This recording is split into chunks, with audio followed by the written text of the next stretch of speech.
બધાને જય દાસારામ, જય માતાજી, જય શ્રી રામ. કેમ છો બધા મજામાં? તો ફરી એકવાર મારા ન્યૂ બ્લોગમાં આપ બધાનું હાર્દિક સ્વાગત છે.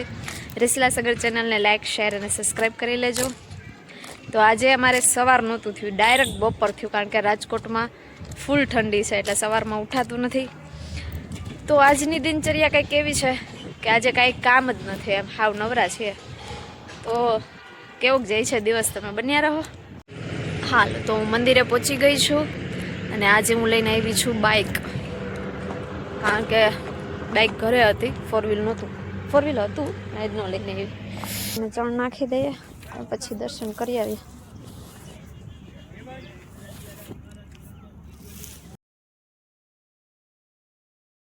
મેરડીમાંના દર્શન થઈ ગયા છે અને હવે હું નીકળી ગઈ છું ઘર બાજુ. તો અત્યારે એવો પ્લાનિંગ થયો છે ચાપડી ઊંધિયું બનાવવાનો.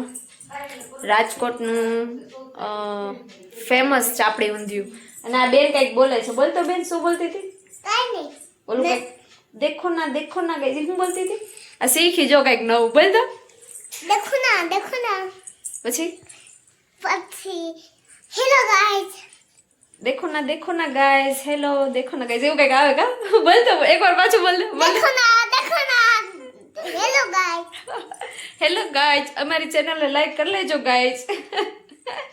એમ ને હું એને મૂકી અને દર્શન કરી આવી માતાજીના. મેરડીમાં ગઈ હતી હું. ना હાચું કા ગઈ?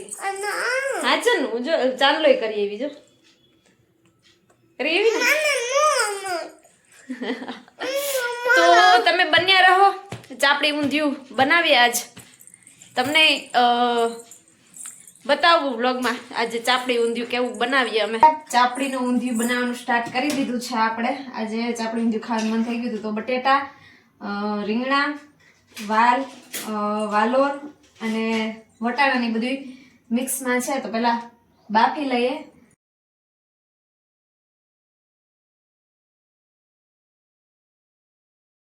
તો પેલા આપણે હે ને ગોટી બનાવી લઈએ.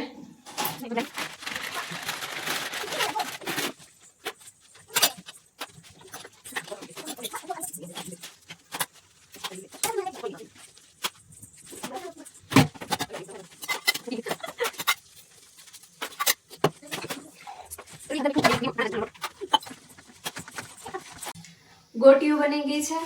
હવે ચાપડી બનાવી લઈએ. ચાપડી બનાવવા માટે મેં લીધો જાડો લોટ. જાડા લોટમાં નિમક નાખશું, પછી તલ નાખશું,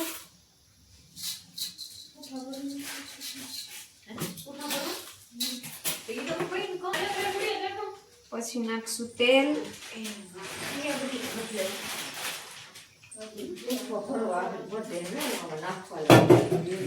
મોણ દઈ લેશું આનું.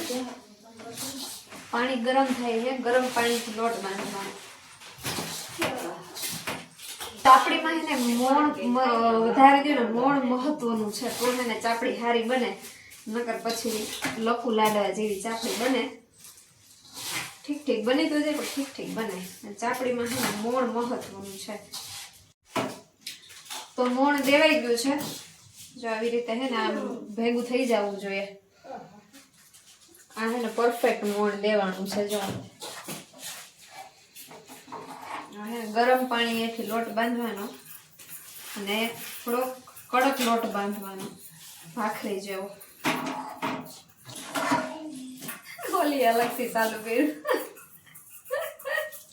તો વચ્ચે હે ને મારે ભજીયાનો ઘણો કાઢવો પડ્યો, કારણ કે મારી મમ્મી હે ને આવું ચાપડી ઊંધિયું એવું કઈ ખાતા નથી, એટલે મને કે પેલા પણ ભજીયા બનાવી દે.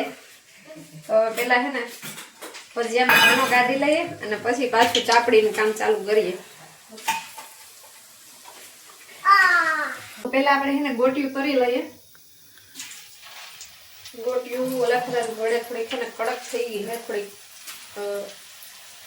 ઢીલી રાખવાની તો વાંધો નહીં.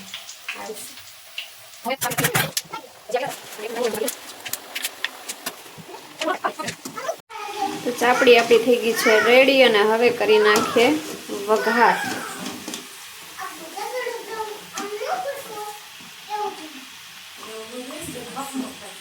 તો હે ને ચાપડી રેડી થઈ ગઈ છે ને હવે હે ને ઊંધિયાનો વઘાર કરી નાખ્યા. અમારા બેન ગઈ છે ભજન. તો હે ને મેં હે ને ટમેટું, લીલી ડુંગળી, લીલું લસણ, મરચું અને આ બધું મસાલો રેડી કરી લીધો છે. અને આમાં છે પેસ્ટ, ધાણાભાજી, મરચું અને લસણ પેસ્ટ તૈયાર કરી લીધી છે. ક્યાં વાત હે? એક જ આવે, બીજું એક આવડતું જ નથી.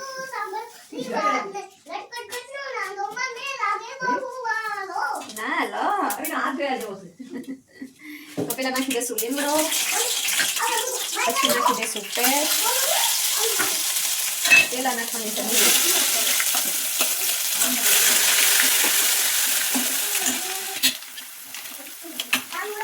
પછી ટમેટું.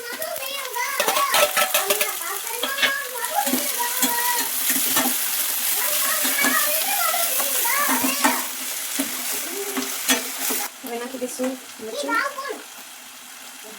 હળદર. તારા જેવું ખતમ થઈ ગયું છે.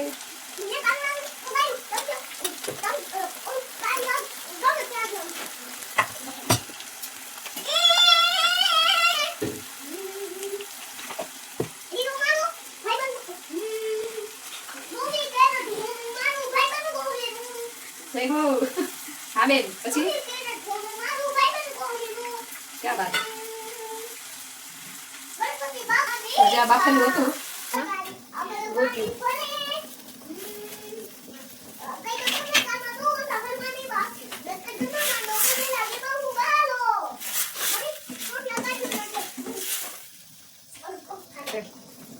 તો ચાપડીનું ઊંધિયું થઈ ગયું છે રેડી, અને હવે મને લાગી છે ભૂખ. તો હવે પેલા હે ને ખાઈ લઈએ. અને તમે એકવાર જરૂરથી ટ્રાય કરજો. મેં જેવી રીતે ચાપડી ઊંધિયું બનાવ્યું ને એ ખરેખર બહુ મજા આવશે. કારણ કે અમારે હે ને રાજકોટમાં આવી રીતે ચાપડી ઊંધિયું છે ને બધાને ફેવરિટ છે, બધાને બહુ ભાવે ચાપડી ઊંધિયું. તો હાલો તમે પણ ખાવા.